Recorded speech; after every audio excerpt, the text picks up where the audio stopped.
Hello, beautiful people. Welcome to the power of your smile. Now, before you panic, no, this is not a cult. But if it was, this would be our prayer, our theme song, and our group cardio routine. If you want to feel better, try this. Every little cell in my body is happy. Every little cell in my body is well. I'm so glad that every little cell in my body is happy and well. Let's sing it together once. Don't worry, this is not Indian Idol. You won't be eliminated. Every little cell in my body is happy. Every little cell in my body is well. I'm so glad that every little cell in my body is happy and well. Whenever I sing this song, I heal faster. I imagine all the little cells in my body working towards its purpose of keeping me alive. Human bodies are designed to heal. When I have a stomachache, I ask the cells in my stomach what they need in order to feel better. And the answers I get can be very specific. Lemon soda, ginger tea, chickpeas. Like chickpeas, seriously? Okay, I guess. And guess what? I always feel better after having it because human bodies are designed to heal. Made of 37 trillion cells that come together to make you happen. Thousands and thousands of ancestors came together to support you and make you happen. They thought, yeah, we'll support this woman even if she eats sketchy lavas from Raju volcano. It's because human bodies are designed to heal. So let me tell you a little bit about myself. I'm Sushmita Walve, and I have one head, but I wear many hats. I am a scientist, an engineer, a stand-up comic, a painter, a dancer, an entrepreneur, and recently a certified counselor. I was only 17 when I moved to the US to pursue my bachelor's in astrophysics. And studying about the universe helped me understand the nature of this world. But even space was not enough to fill the void that I was starting to feel. So what happened? Over time, I just struggled with major depression, isolation, and a growing pile of unprocessed trauma. At one point, I hadn't smiled for over a year. It wasn't just mental, it was actually physical. My cheeks hurt. I was self-destructive. I was drinking soda like it was holy water. Poor diet, no exercise. And the worst of all, I was my own worst critic. I'd constantly tell myself that I was a burden. And guess what? Your body believes what you say and makes you act that way, especially if you repeat it over and over again. So how did I get here? There came a turning point in my life in the form of Dr. Nayana Shah, a brilliant physicist and activist who helped me and encouraged me to get therapy. And thus, my healing journey began. The scientist in me kicked in shortly, and I realized this is just a chemical imbalance. So I started digging in through the research, and this is what I found. Tons and tons of research on smiling. Now, don't get me wrong. Exercise and going out in the sun helps. But how do you do that when you can't even get out of bed? Try smiling. This is when I came across a study by Tara Kraft and Sarah Pressman at the University of Kansas. So they took 169 participants and had them do 3 expressions. One was a neutral smile, one was a genuine smile, and one was a standard smile or a fake smile. And this is what they saw. People with the genuine smiles recovered the fastest after a stress test. And people with the neutral expressions took the longest amount of time to recover. But here is the kicker. People with the standard smiles still recovered better than those who had a neutral expression. So what does this tell us?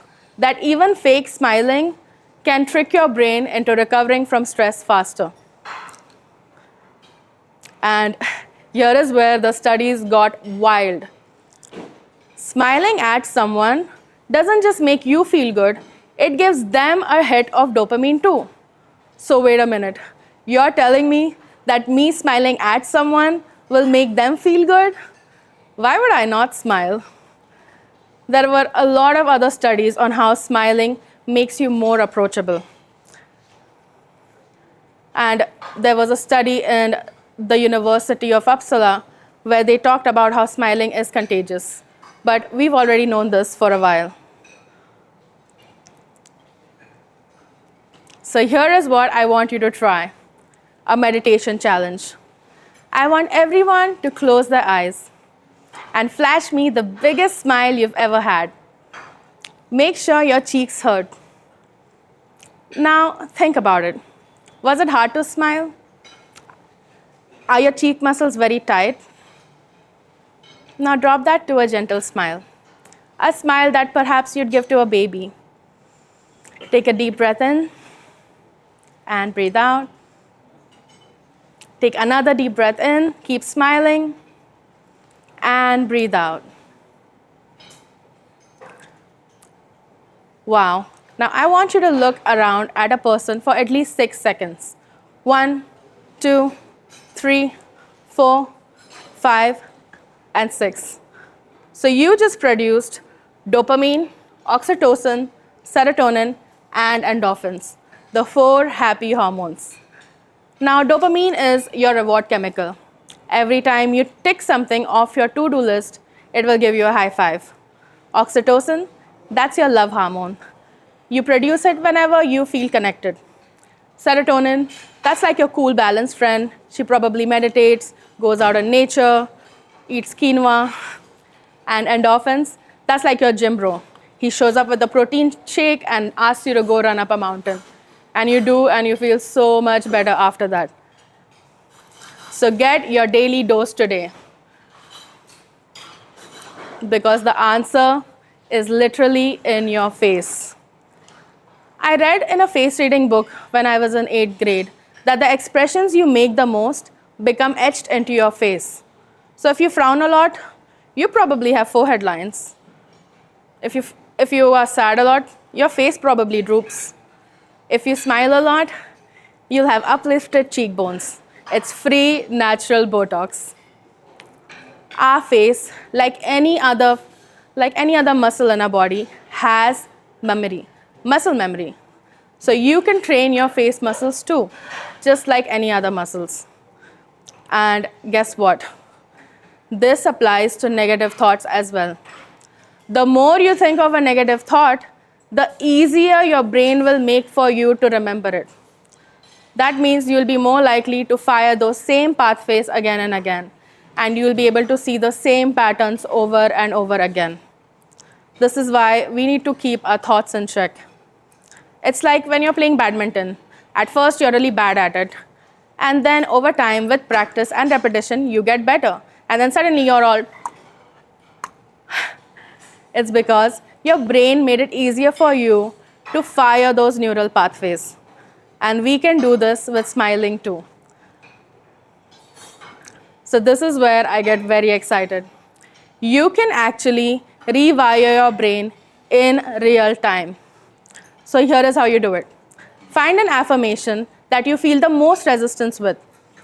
For me, it was when I read the line that I am an excellent money manager. As soon as I read it, everything in my body said, no, this is not true. You're a terrible money manager. Just not true at all. So I guess I had found the one. So I started my chant. I am an excellent money manager. I am an excellent money manager. I am an excellent money manager.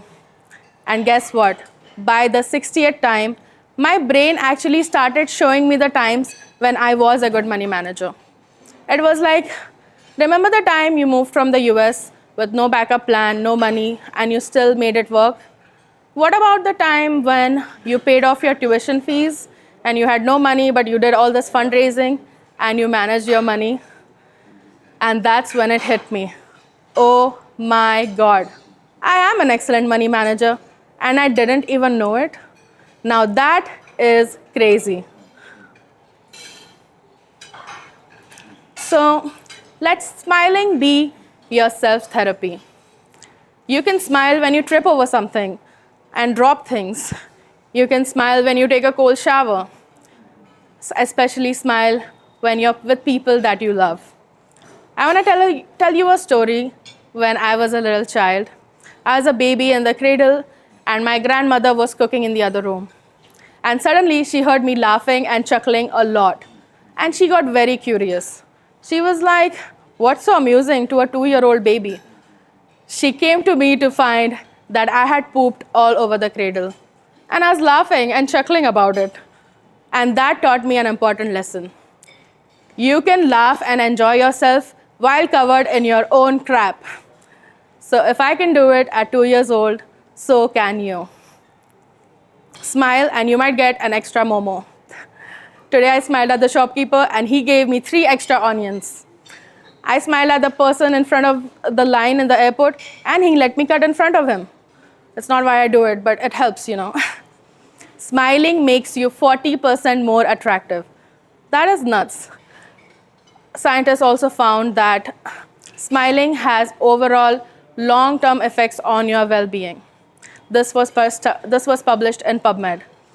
And then another group of scientists found that smiling makes you more approachable, which means you are chemically more attractive when you smile. So smile. And you could be an emotional influencer. Think of it like peeing in a pool, but you know, the positive kind.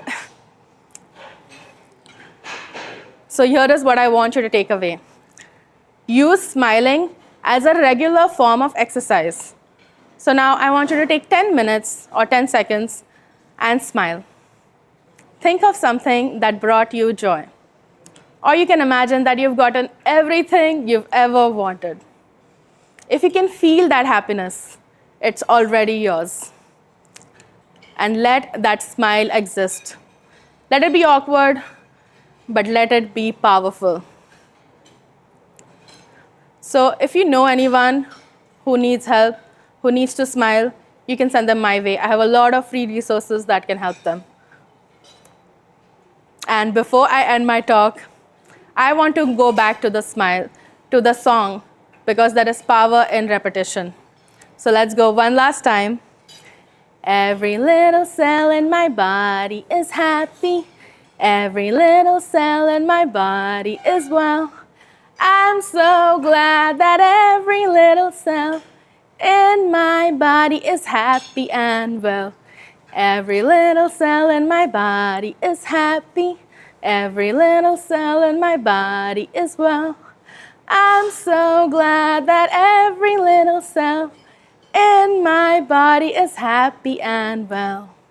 Thank you, everyone.